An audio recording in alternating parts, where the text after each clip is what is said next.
real estate agent? Are you looking to acquire clients consistently so you can grow your business and your income to live a great lifestyle? This is Dave Finale and the RE Skill Builder Podcast. Good morning, everybody. Dave Finale here, and this is Real Estate Talk TGIF, episode 122. That's a lot of episodes, you know. It's just 122, and today we have a returnee. We have Rebecca Mountain from Canada, who is an expert marketer, author, high performance coach. And Rebecca, you originally were on episode 28. Yeah, that was a while ago now. That is almost 2 years ago, a little less than 2 years ago, and you were on, and it's really great. So I ask everybody the same question as we start, and that question is: do you know what TGIF stands for? Yes, I do. Tell us. Thank goodness it's Friday, or depending on how you're doing, thank God it's Friday, or any sort of derivative of that. Yes. Anybody that's going to watch is going to say, Rebecca, no, you're wrong. So, wow. Sorry. Uh-oh. Thank God it's finale. Thank God it's finale. That's what it is. I mean, everybody's thank God it's finale. So that's my little twist on being a little corny and everything else. So you and I met a number of years ago, actually at a local board function where you would be a guest speaker, and we were talking about Facebook ads, I believe. Yep. And I was the only one that got up and asked questions, and you and I are having our own little conversation back and forth. Yeah, it was good. I prefer it. It's boring when I'm up there by myself and no one's talking to me. So it was awesome to have you chatting. So we started talking, and we met there. You were on before. We've communicated before, and we're actually beginning to work together. And so I wanted to bring you on and talk about what you've been doing since back then. You were exclusively, social media marketer, right? That's right. But now you've made a transformation to high performance coaching, et cetera. I wanted to talk to you about not only the transformation from going from your marketing company to this, but I want to talk to you. I want you to give us some ideas on how you thought, where you came from, and how you got over to the hill to what you're doing now. Yeah, well, there's a lot of hills, kind of more of like a range, like a mountain range right. that I kept climbing. And, I crossed one bridge and I'm like, oh, well, I think I'm not quite there yet. And that really sort of describes how I felt probably over the past, for the first 8 years since I started running my business. So I've been doing marketing for 25 years, but running my own businesses for the past 10. And I always felt that there was just something missing, right? So when we met, and how most people know me as the marketing expert, social media in particular, I've been speaking about it for years on stages and training and webinars and so on. And it was good. And I ran an agency, which I just wrapped up last week, actually, in where I would run ads for people. And while, I was good at it and it made good money, I didn't feel, and this is sort of like the where I started to make my shift from just doing marketing into the high performance coaching I do now, which does include marketing components, but it's more, it's a much bigger thing. And the reason it's bigger is because as an agency running ads and generating leads, I would do this for my clients. And yet what was actually happening is I was causing more of a problem for them because they wanted leads. That's what they said. But what they really want is sales. And if you've ever worked with internet leads, they can take anywhere from 1 to 2 years to close.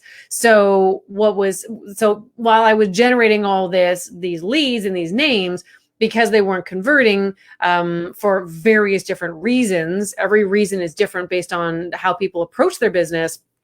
It was really making people feel bad because they're paying me, but they're not making any money off the leads. And so away they would go. So it was a constantly revolving door of clients. And I was always bringing in new clients. I was doing exactly what I told them I would do and what they signed up for and what was on the contract. So that was never the issue. The issue became, how do you actually turn this into money? So 2 years ago, I decided that I needed to solve for that. If I was going to run a business and I was going to actually help people, what I did needed to make their lives different in one way or another. And so what I do now is I go, okay, what's really going on? Where are you stuck? And people get stuck for various different reasons. So people, they get stuck in the part-time world and they really want to go full-time, but something is holding them back. And there are a cornucopia of reasons as to why. My job as the high performance coach is to say, what's the reason? What's the solution? How do I get you to think like an elite performer so that not only do you get over what is holding you back, but forever you are changed and you can think your way through any problem that comes your way. So that's why I love what I do now. I still teach marketing, but I'm like, hey, well, I'm going to do the marketing, but we're also going to look at the bigger picture to make sure that whatever I teach you, you actually implement. So I like to say, instead of being self-help anymore, shelf-help, I'm self-help. So it's not just, take my training, stick it on the shelf and never look at it again. It's really exciting stuff. Over the past few months, and especially last week's episode I did with Siku, we talked about the business brokerage model being broken, and we also talked about the coaching model being broken. And I want to talk to you about that and what you said, because you talked about going from one thing to the other and your self-help instead of shelf-help. But how do you, there's a lot of accountability that needs to be put in there. Is there accountability in what you do? And how does that work for you? There's a lot of different ways to be accountable.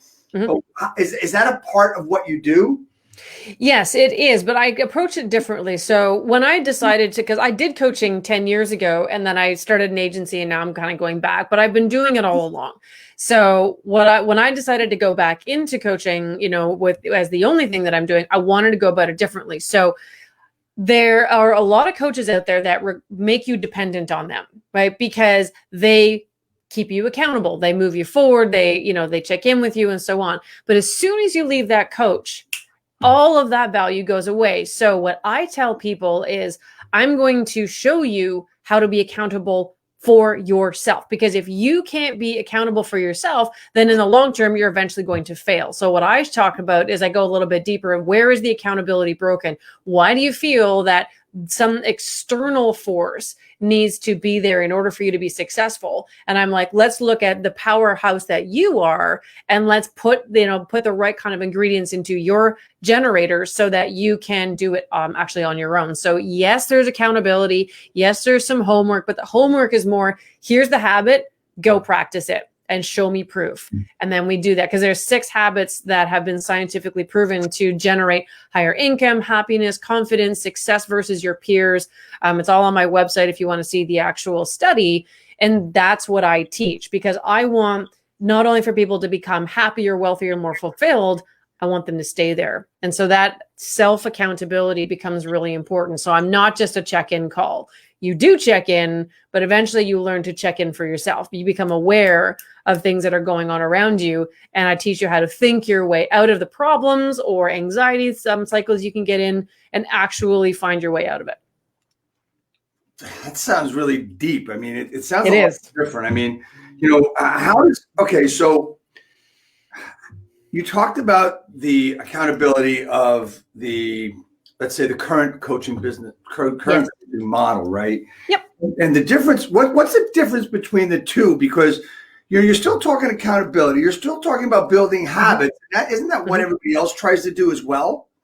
Not necessarily. So if you look at a lot of the coaching programs, they're usually run by a figurehead, by an individual. And they're like, look at me. This is what I did. If you do what I did, you can be successful. And they try to shoehorn their idea or series of ideas into your business. So a very simple example would be, I have a really good phone script. So here's a phone script. It's amazing. It's what I use. I make $1 million a year based on just this very simple phone script, blah, blah, whatever.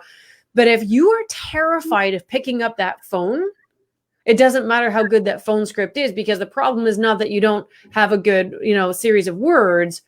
The problem is you have an obstacle that's preventing you from actually taking action, or you're not consistent, or, a whole bunch of other reasons as to why someone else's way of doing things is not going to work for you. So what I prefer to do is I ask people questions like, if you could build your business and grow it using any number of ways, right? And again, because I'm a marketer, I've done every type of marketing under the sun. Right. And I'm like, if you could do one way of growing your business every single day, what would it be? Some people it's calling, some people it's emailing, some people it's, running webinars. And I'm like, okay, What is it about that you like? And how do we use that as your marketing tool to do it all up? Because if you can do something consistently, consistent, predictable income generates, consistent, predictable action generates consistent, predictable income. So my job is to figure out what is that consistency and show people all the different strategies to allow them to do that. And some people have other coaches, skills-based coaches, right? Like the Tom Ferrys of the world, the Mike Ferrys, and all those guys. That's fine. And those tools are good, but not if they're sitting on the shelf. Okay, great. So you brought up the model and the coaching of everything. Mm-hmm. I love the way you put that, right? And I want to hone in on the phone script thought process, right? I want to talk about that, right? Yep. So go for it. Whether people know that script or they don't know that script, would you say that? Okay, so I've had a bunch of people on here. I've had, let's use Greg Harrelson from the Harrelson Group down in Myrtle Beach, South Carolina. He said one of the biggest problems is that people are not prepared. They don't know their scripts. They're not comfortable with their scripts. Sure. How does that fit into what you just said? Well, if people don't prepare, it's because they're avoiding that preparation for a reason. They're actually afraid of the task. And so they'll do what I call ancillary tasks. They'll be busy, but they're not actually doing what they're supposed to be doing. Right. And so again, my approach is to listen to the patterns of what people are saying, to listen to what they're doing. And if the thing is like, someone's supposed to make a call and use a script, if they're not making the call and their excuse is, I didn't prepare for it, my question is, and what were you doing instead? Because usually you're like off doing other stuff because you're trying to avoid the thing that is actually kind of freaking you out a little bit. But what I often find is if you tweak and nudge the perspective people have on the call, usually people are avoiding things because of an assumption. I don't want to call because it's the wrong time of day. I'm going to annoy them. They're not ready, blah, blah, blah, whatever. And they make up these dramas. My job is to say, okay, whatever you don't have information on, you can't act upon. So assumptions are just stories. What do you know? And then, and again, in terms of the planning and preparing, that if you use this script and you are consistent, you'll be successful. So I put into them the accountability piece because part of what I teach is productivity, right? How do you get the important things done? How do you not nudge away the high priority stuff by doing a whole bunch of little things and really dive into the business and empire building stuff? So part of it is, avoiding fears and assumptions. Part of it is being very intentional with your time. So it's not just time blocking. It's not just, working harder, working smarter. It's about saying, I'm only going to do this for this amount of time and communicating that to the world and holding that time sacred. Because only when you do that can you then move forward. You can still have scatter time when you do the little things, but you also have very dedicated time where you're going to take action on the things. And so what I tell people to do, like as a daily, so this is a strategy I tell my clients, at the end of every day, you do your planning and preparing for the next day, right? So there's different levels of planning, but this is really like a daily model. Mm-hmm. So you plan and prepare. What are my big priorities? What are my empire builders? What are my business objectives?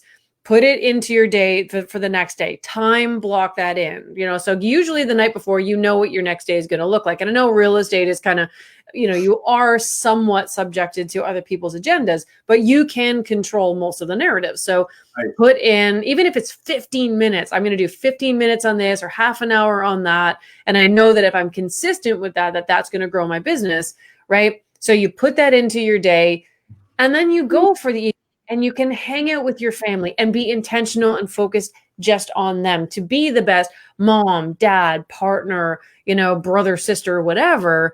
And the next morning you wake up, there's no anxiety, there's no fear. It's like, I know what I'm doing today and it's pure execution. And then you do it again. End of the day, plan, prepare, have a great night, wake up the next day, execute. That's how people grow their businesses. It's really not it is science because a lot of what I do is based on neuroscience, how the brain operates and how we can actually generate what we want in our lives by just using some simple neuroscientific techniques along with habits and mindsets and then marketing. That's really cool. So I want to go on to the next excuse, right? Good. So as I've said, I've had a lot of different people on here and and I told you what Greg said. Let's go down to another well-known coach, Michael Hellickson, said that one of the reasons is it can be preparation, but it also could be. I mean, for what you're talking about, makes an awful lot of sense, right? Because before I get to that comment, I want to get into one other thing. Is you're talking about what's going on during the day and what you're going to do for your next day, right? And what they have to get done, and not letting things get in the way by all these little things flying around their heads, right? So I always look at it like this. I said, what were your commitments for the day or for the week? Did you achieve them? What kept you from achieving them if you didn't achieve them? And what will you do differently tomorrow so that you can achieve them, right? So that's part of a thought process that I like to use with the people I work with to get them to understand that, what's important to them, right? So what do you think about that? What do you think about the commitment aspect of it? Commitment is everything. And I have a phrase that I absolutely love, which is commitment or cowardice show up in your calendar. So if you are really and truly by the way, go ahead. Please go ahead. I stole it from Brendan Burchard. So, commitment or cowardice show up in the calendar, because if you, so I'm going to borrow from another book. So I borrow stuff from all over the place because I'm an avid reader. I love to learn and to bring these things in. So the compound effect, and many, many other books talk about, you measure what matters, right? If you want to get better at something, you measure it. You want to improve your finances, manage your expenses. You want to lose weight, manage some of the numbers there, not necessarily the scale. There are different things you can manage, but the point is you track it. So if you say, if any of the listeners here are like, oh yeah, no, I'm deeply committed to whatever, growing my business, working on my business, lead generation, sales conversion, I will challenge you right now to go look in your calendar, and where in the calendar have you put in time dedicated solely and only to those activities? And if you don't see 50% of your time devoted to the work that's going to grow your business, you're not serious about it, and you actually haven't committed. And so the most important thing today, like you said, Dave, what are your priorities? What are the activities that if you did them consistently would allow you to achieve your goals, and stick them in your calendar, right? 50%. And usually it freaks people out, especially my realtor friends, because they're like, I don't have 50% of my time. I've got to do da, da, da, da, da, da, da. Right. That's a mindset, and that's a whole other excuse, which I love to peel back and go, okay, what else can we take off your plate? And then there's a whole other process that I used to help one of my clients this year scale from 500,000 to almost $1 million in 3 months by simply taking off of his plate the tasks and activities that annoyed him, took him away from the business building activities, and we gave them to other people using different models so that they would take care of that. Business still goes on, and now he can expand, and there's no overwhelm whatsoever. There is always a way to find time, to use time in a way that's actually going to grow your business. I think the more you accomplish, the more time you have. Yep. And I don't mean to throw in an old saying is if you want something done, give it to a busy person. But I truly believe that in my lifetime, in my career, what I've been able to accomplish, you talked about 50% of your time. And I'm so fortunate to be involved with a group of people in a group called Commitment to Capping. And they're just wonderful, wonderful people. And they devote, 5 hours every morning to script practice, role play, and prospecting. I mean, they prospect every morning from 8 to 11. There's a whole bunch of people. There's a group. They actually go on a Zoom call together, and they're doing their prospecting live in front of each other. I mean, they got the sound off and stuff, but it's really cool. So I want to go from commitment and segue right into another excuse that not people use, but one of the reasons they might not be doing their work or getting into it is that Michael said of Clubwell said that their why isn't big enough. Yeah, they're playing the small game. Yeah, their why is playing it safe. I can tell you that when I first moved away from my brokerage, I didn't know I knew what I wanted to do, but I didn't know why I was doing it. I mean, if there's an issue with why you want to do something, what's going to push you? Do you find that to be an underlying factor of people moving forward and being able to work through their commitment? Absolutely. It's one of the 6 habits of high performance. It's called necessity. What are you fighting for? What are you showing up for? How are you creating urgency to say, I must show up today because, and what comes after, right? So there's lots of different ways of going through, Start With Why is a great book, 7 Levels Deep, a great process, right? Which starts off with what's important to you. And then you become the annoying 5-year-old to say why is that important to you? Then you have another statement. Well, that's important to me because of this. Okay, well, why is that important to you? And you ask that question 7 times, and usually that comes down to the basis. And it was that process which helped me do my pivot, because I was running an agency, but I really felt like I wasn't helping people. Was I good at it? Yes. Could I speak about it? Of course. I ran courses anyway, I ran $1 million business doing it. So you can't do that if you suck at something.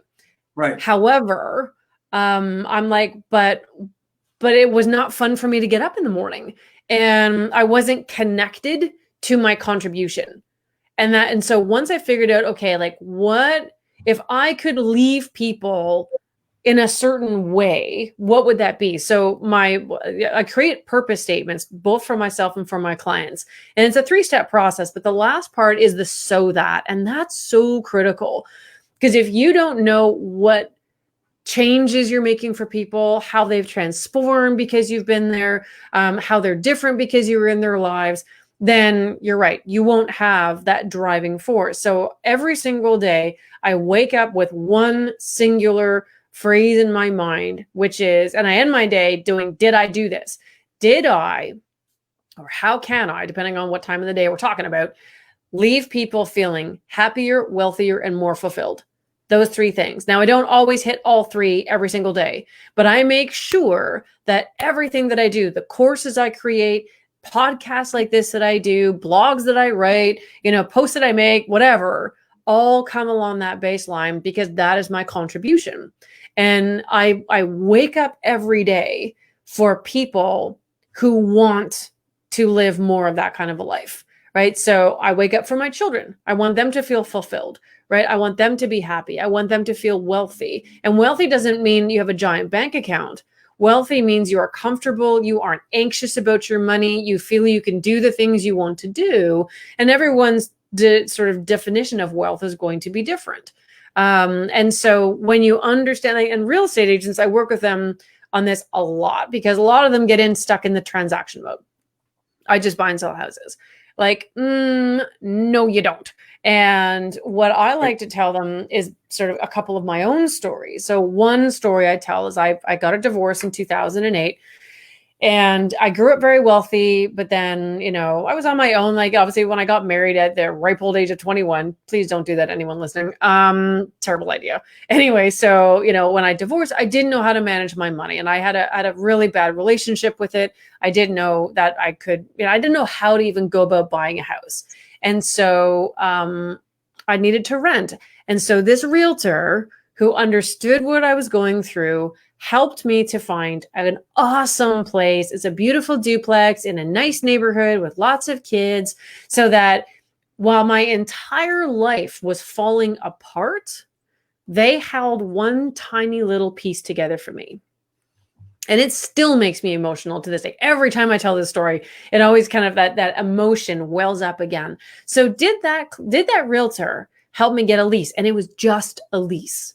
Yes, absolutely, she did. But what did she really do? She helped me to have a safe place, so that while my life blew up, because I not only got a divorce, I left a cult, I lost my job, and I was completely on my own. I had no friends. My family turned their back on me, right? So I was dead alone with 2 small children, 3 and 5 years old, and I didn't know how to operate in the world. I didn't even know how to buy cable, because the religion I grew up with, don't no TV, no radio, no real music. And I mean, no makeup, no jewelry. My hair was down to my waist. I only wore skirts, not pants. And a whole bunch of no's, right? And yeah. I was coming out of that. And that's what I was left with. That's what my realtor did for me. Wow. you just threw out a whole bunch of stuff there. I did. I tend to do that. Whole bunch of stuff.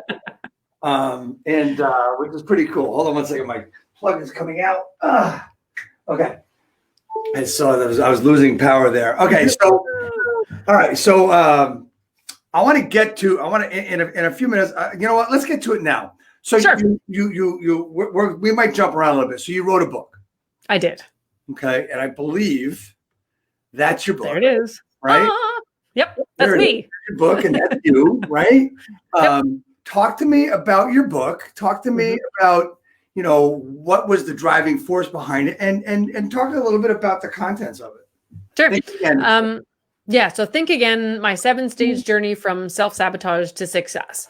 And that was the journey I've been on for the past 2 years. And I will always be on because there's always cycles that we go into.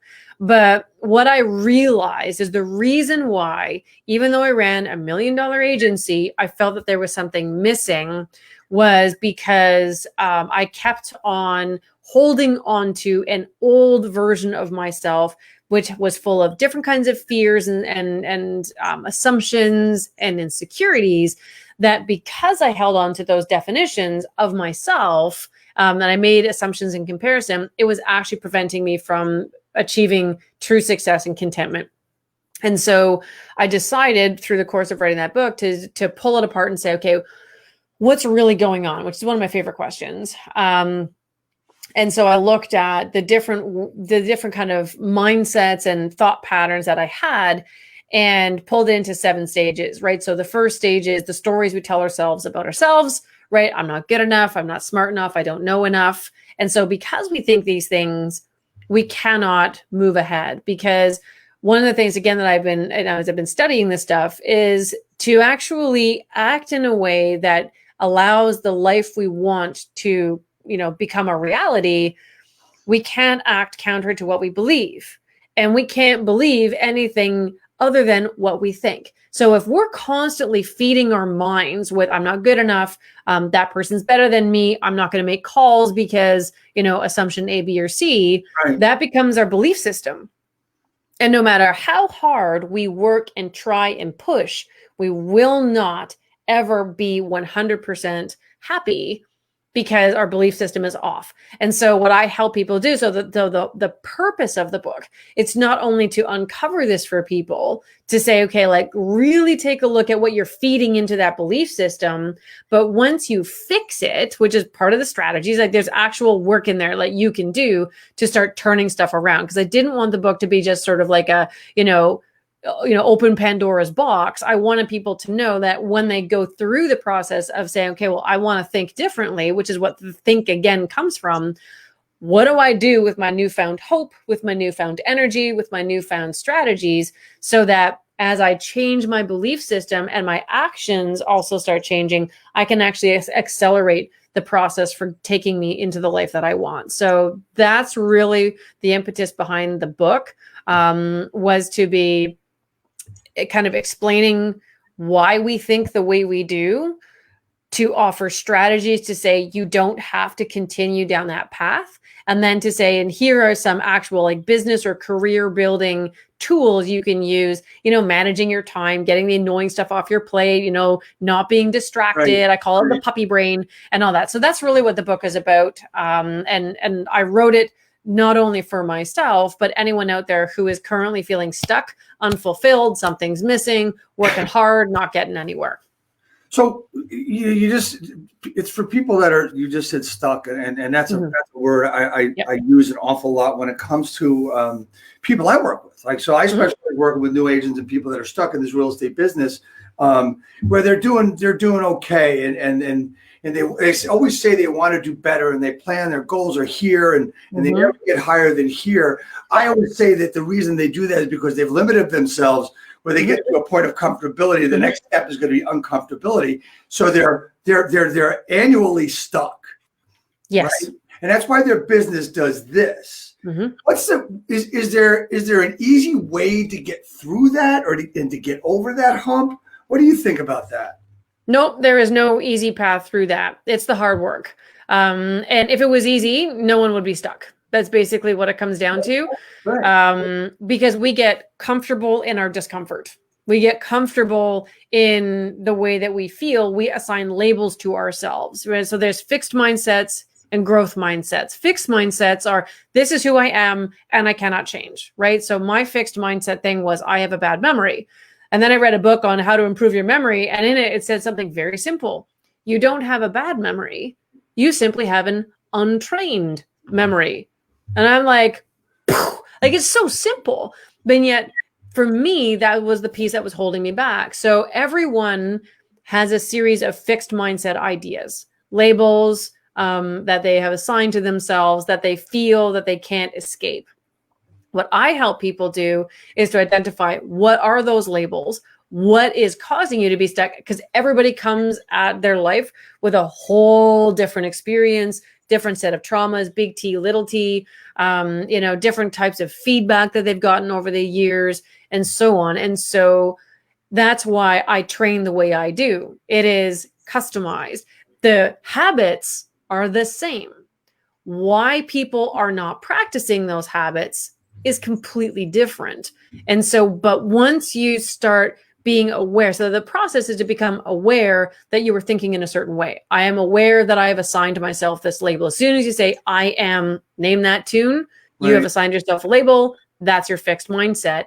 And now you have an opportunity to flip it into a growth mindset, which is characterized by learn and help learn. So can I change the past? No. Can I forgive people for what they've done? Sometimes no. But we can change our emotional relationship with it so it doesn't pull us down and hold us back anymore. And so when you can look back at experiences and say, what was really going on? What can I learn from this?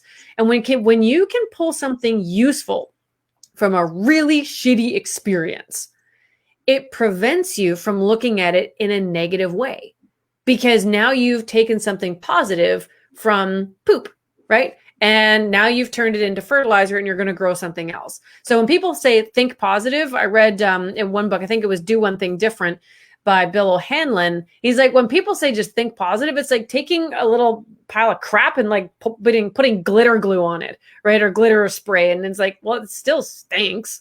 Right. But when you actually say, okay, what am I going to do with this? What can I pull from this so that it doesn't pull me down, but I can actually use it for good, right? Turn it into something that's going to help other people, or certainly at a minimum help ourselves. Well, then it's useful.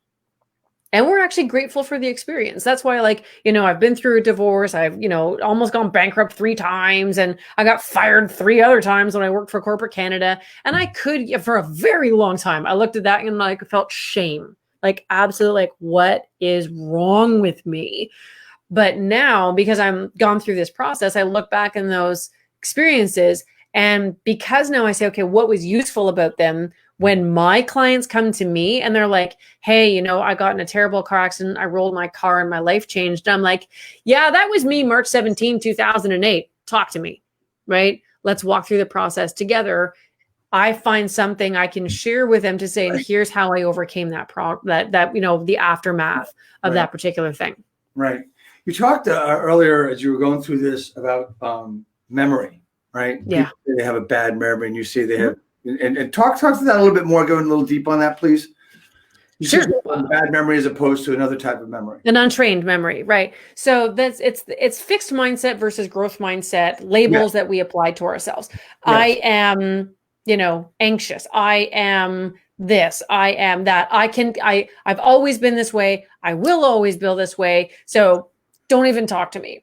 I get quite entertained when my clients come at me, because they're usually very aggressive when they do stuff like that. And I've been aggressive in my own way about my memory. I just have a bad memory, and I can go all the way back to my childhood. And I'm like, here's proof. See, here, and here. Right.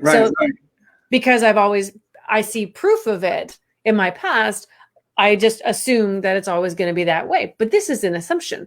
And so when you have a label, when you become aware that you have labeled yourself with something, the next thought is, okay, how can I flip this into a learning opportunity, right? So I have, let's say I've never made $100,000. So therefore I'll never make $100,000 because I'm not good enough. I'm not smart enough. I'm not named that tune enough to be able to earn $100,000.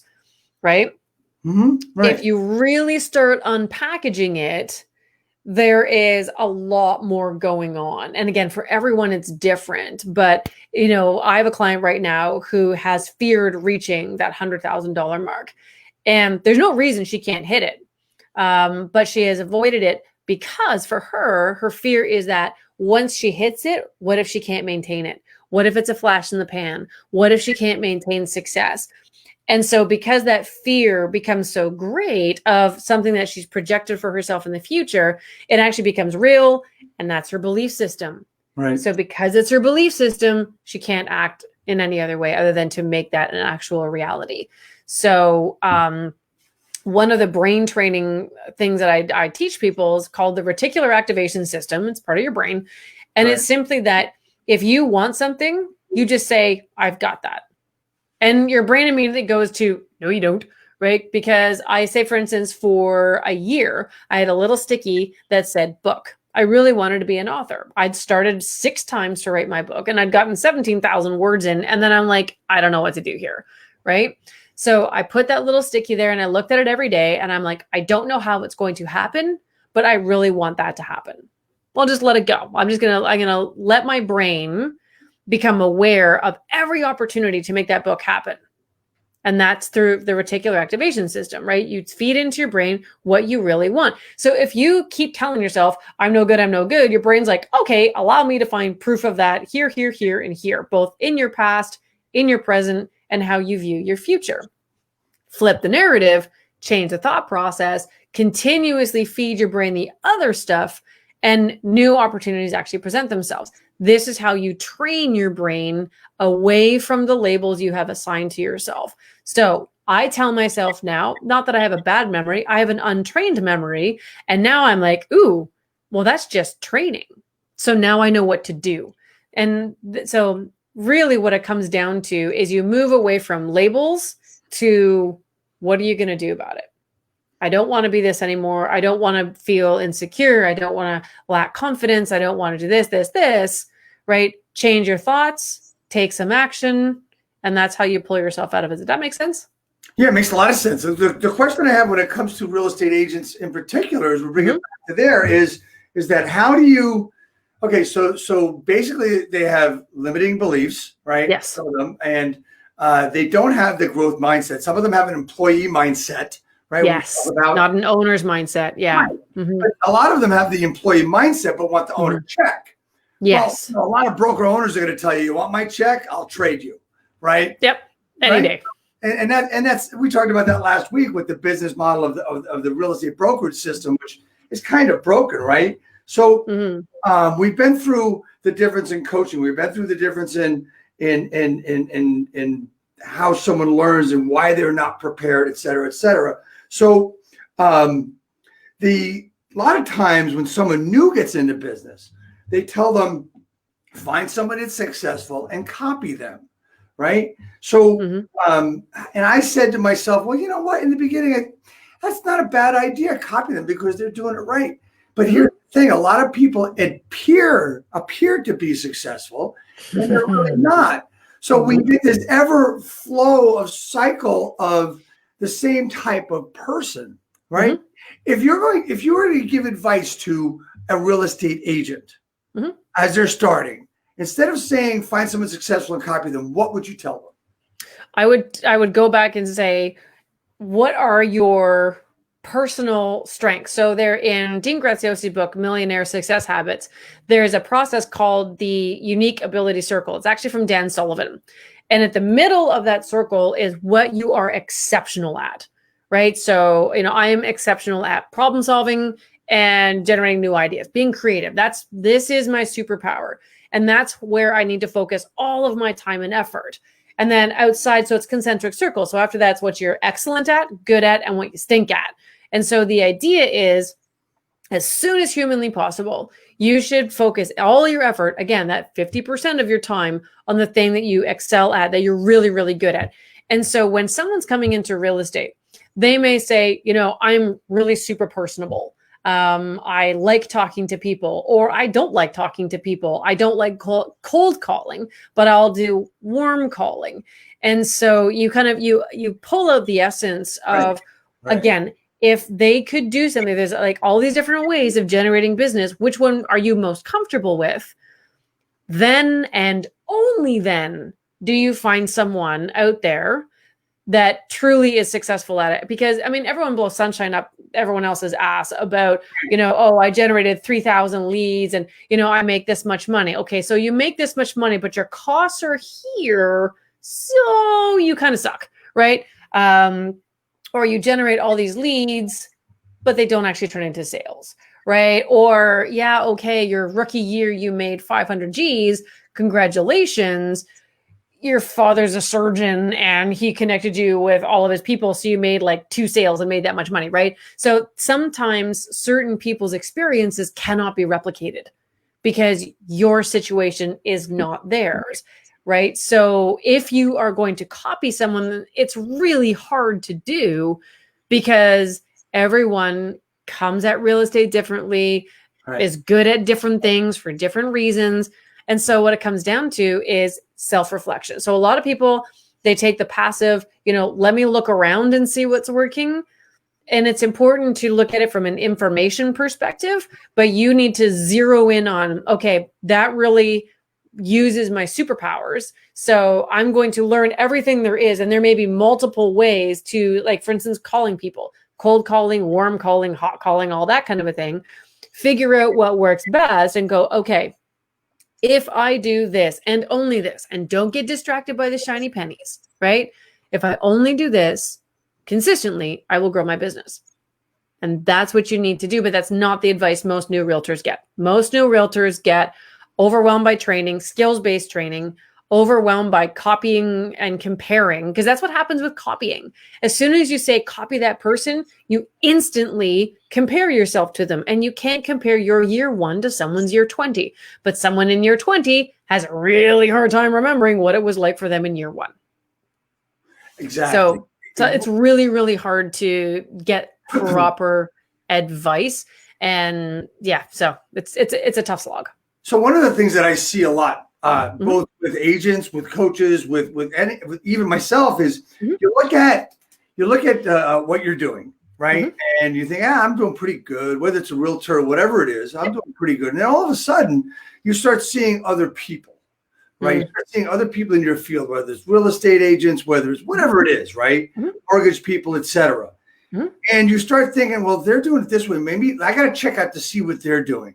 And it's forever non-ending cycle that you're going into, and you're saying, people are saying, well, am I good enough? They're doing 50 transactions a year, but am I good enough? Shouldn't I go, oh, wait, what the hell are they doing? Let me see what they're doing. And they chase a squirrel, you go over. So, I mean, is there a way to get out of that, or is it just the mindset where you're always looking behind you rather than in front of you? Yeah, put blinders on. Don't look, don't compare. So this is how I got over my comparison psychosis, because as an entrepreneur, that's what I do, or what I did. I don't do it anymore. So in order to break my pattern of trying to, keep up with the Joneses, or feel like I had to keep up with the Joneses, anytime I saw one of my competitors do something that was really great, like they got a really big gig, or they, wrote a book, or like whatever, I would purposely go to like wherever I was seeing that, and I would congratulate them. Congratulations. That's awesome. Good for you. Fantastic. Keep up the good work, right? Love to see you succeeding. And then I close the door and I focus on my stuff, because my competitors aren't putting money in my pocket.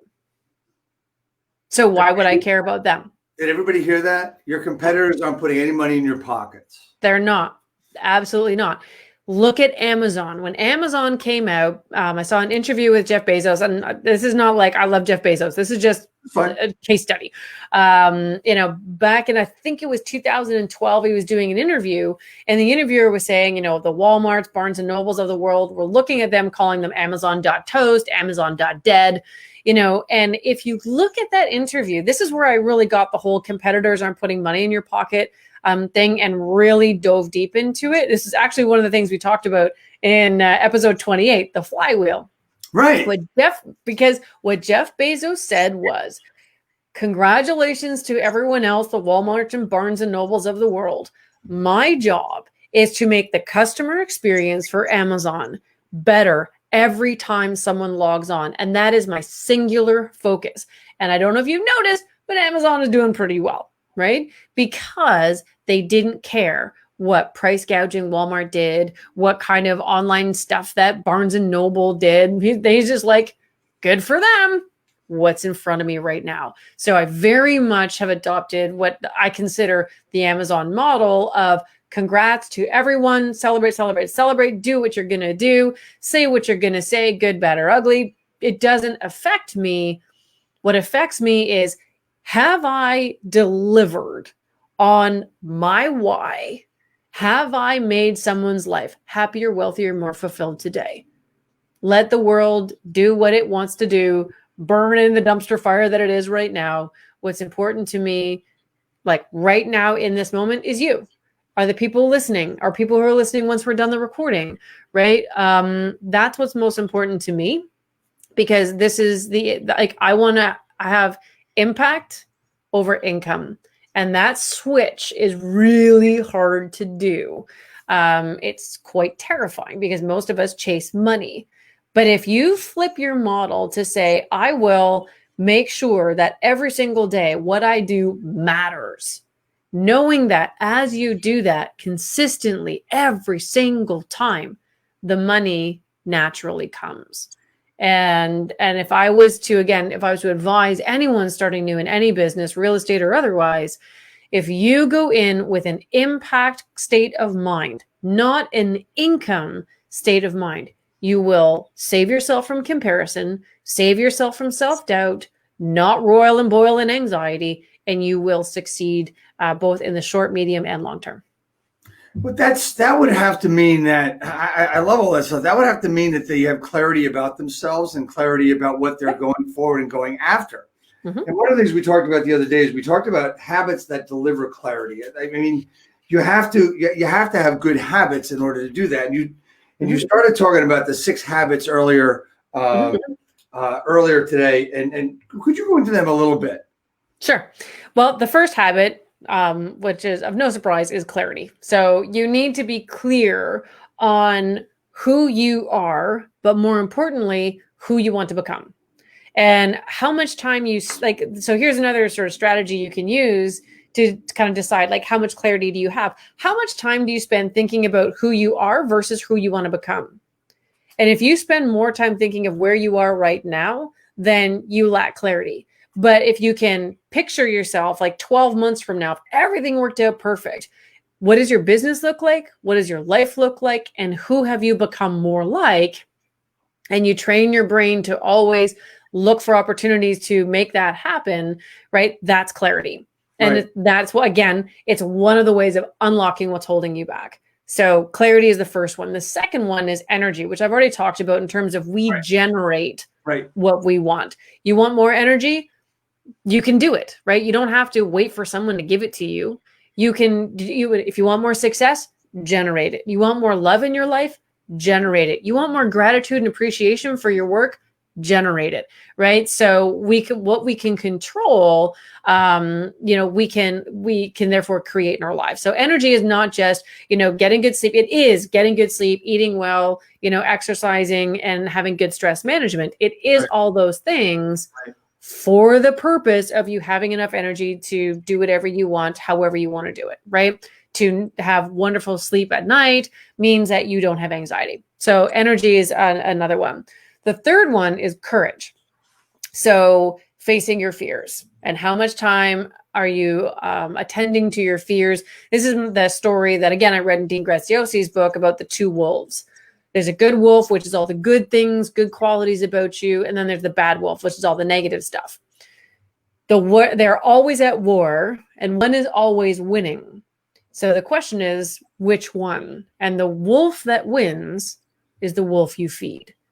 So again, this goes into your thoughts. which leads to your belief systems, right? So courage is about saying, I want to change my fears into something useful. I want to change them into something forward looking. I want to change how I view my world so that I can move ahead. So that's the third one is courage. The fourth one is productivity, which we've talked about getting rid of the things that don't build your empire. If you're not building your empire, you're tearing it down. There is no in between. There is no standing still. You may think you're in a waiting pattern, but you're actually in quicksand. You might just not know it. So productivity is being intentional with your time, eliminating distractions, doing things like time blocking or scheduling or the planning, preparing, and executing strategy we talked about earlier. There's a strategy that works for everybody and it works a little bit differently. But the point is, it's like a planner. The best planner in the world is the planner you use. I don't care if it's a pad of paper. That's right? That's right. Yeah. Just use it. So productivity is the fourth one. The fifth one is influence. And this is probably the most important of the six, because in our lives, especially as entrepreneurs, you need people to buy from you. You need them to trust you. You need to build authority. You need them to build relationships. And if you don't know how to do that, then you will fail. There's no way around it. You need people. You're not an island. You need people to really engage with you. So there's lots of influence models that I use. But a wonderful way that Dale Carnegie explained it in his How to Win Friends and Influence People is that a lot of influence comes down to seeking to understand. So if I tell realtors, go into a listing presentation, my number one thing is do not open your computer, do not open your iPad, do not make your presentation. Simply ask, where are you guys at right now? And get them to feed the information to you. And then you ask, where do you want to go? And that appeals to their ambition. And then the last part of the influence model is weaving in stories. So, what you say reminds me of another client I did, blah, blah, blah, blah, blah. If you're new to real estate, you can either, pull from stories you've heard, do some research and whatever, but that storytelling piece creates the emotional engagement. So that's a very simple, like 2-second, throw into the influence model, but that's essentially what it is. Seek to understand, be the last person to speak. Now you know the information and you can be the most influential version of yourself. It's not manipulation, it's influence and persuasion. So that's number 5. And then the 6th one, which again, we've already talked about, is necessity. What are you fighting for? Where is your urgency coming from? What contribution are you ultimately making? And can you connect to that?